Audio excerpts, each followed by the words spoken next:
Пробиен рокот за распишување на локалните избори на кои граѓаните би бирале нови градоначалници и локални совети.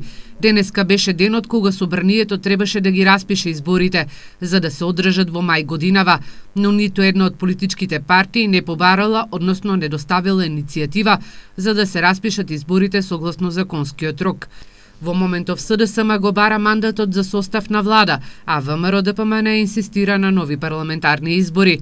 Според Уставот и Изборниот законник, денеска е последниот ден за распишување на локалните избори, но право да распише избори има само председателот на собранието, кој е изгласан од најмалку 61 пратеник од актуелниот парламентарен состав.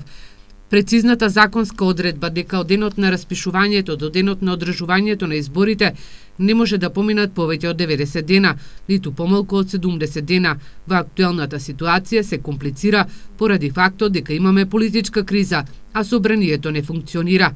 Според политичките кулуари, локалните избори се очекува да се одржат во септември, бидејќи засега нема волја од партиите да одат на локални избори, поради актуелната политичка состојба.